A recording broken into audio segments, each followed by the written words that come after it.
frustrating afternoon in what at times has been a frustrating season. Yeah, well, let's talk about the game, eh?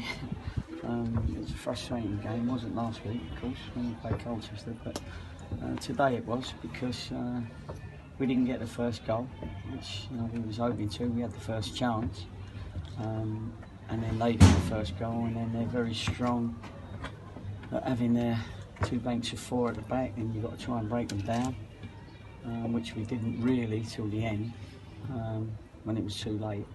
And they leave their two lads up front that are lively, experienced players, and that's the first goal came with a mistake. We didn't pick the experience pretty key up. Did have somebody on him, but he knows he's made a mistake.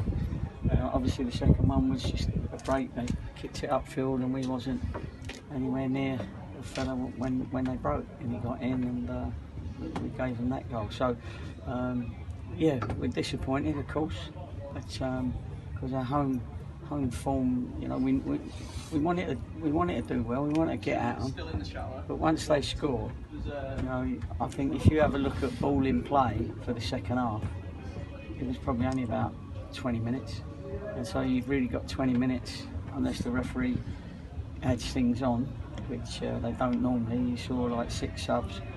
Or 4 or 5 or whatever it is that supposed to be 30 minutes, 30 seconds?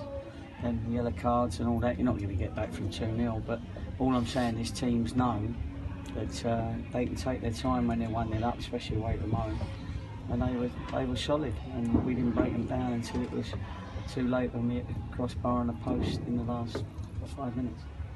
Can you put your finger on what was different this week from last week? I think I just said to you there, all that really. Last week we come out second half and got on the ball. I mean, obviously Colchester had a different tactic to these. Colchester were at home, they needed to come out at us, and we defended well and broke on them well. And today we couldn't get that first goal, and Accrington did, and they decided, that. In fact, that's why they've done well away from home. They've got the strikers that they know can play 2v2, and that's what they do. And they're very strong at the back because they don't go anywhere. You didn't see their right back and left back bombing forward or anything like that. So 2 wide men tucked in today. Normally they're getting at you at their place. So it was tactically it was a good performance by them and a poor one by us. You did have your chances in that first half, particularly. You talk about the opportunity you had at nil, but there were others as well. Yeah, well, there was. Yeah, we should have gone 1-0. I mean, Mo had the first chance, didn't he, to go 1-0, and then Elijah had the second one to go 1-0. 1-0 down at half time. You definitely need to get the next one. Unfortunately, they got it, and from then on in, it was frustrating to go back to your first word. Elijah started his first league game. How do you think he did? I didn't think he did enough today. He livened up just after half time. These lads have to get thrown in there, and it's a culture shock a little bit to him. He's got ability, the kid, definitely, and he is powerful.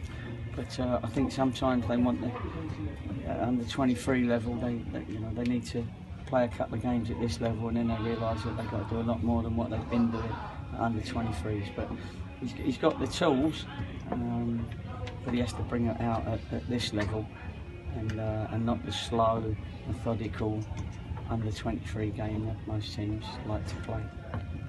Of course, you were slightly hampered by the fact you couldn't play Lucy today.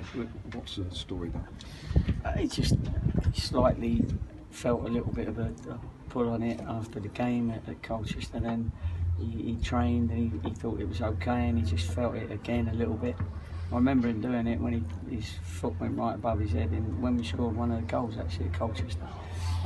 But he just felt it in training, so precaution-wise, it was important that he was only out for a few days as opposed to a couple of 2 or 3 or 4 or 5 or 6 weeks. Where you think he might be available for selection for you next week? Yeah, I would have thought so. Yeah, we don't know yet. We'll have tomorrow off. We're in Monday, and we just got to keep going and see where we end up. And do you expect to do any business this week in the transfer window? we could do. You know, we keep trying, but you know, of course, every time you lose a game, people are going to ask you that question. If you win, they'll ask you it, but it'll have a different meaning to it, won't it? You know, so we'll see. You know, again, I keep telling you. You ask me every time we have an interview about the transfer windows, and would I tell you? It's a bit, you know, until I've got something concrete, I can't say whether I am or I'm not. So. Final question. It has been a season where you've performed in fits and starts. Yeah. What does that say about the side? Well, it says a little bit of the inconsistency comes with, you know, young players that we know are good players. To be inconsistent, you've got to be a good player because you've got to see the best of them. And at home, we're just not quite, at the moment, we're just not quite, we haven't played well enough to break teams down that have come here to not waste time, that's a tactic that people use, but you know, that come in and get people behind the ball, and we haven't been able to break them down. Okay, thanks so much. No problem.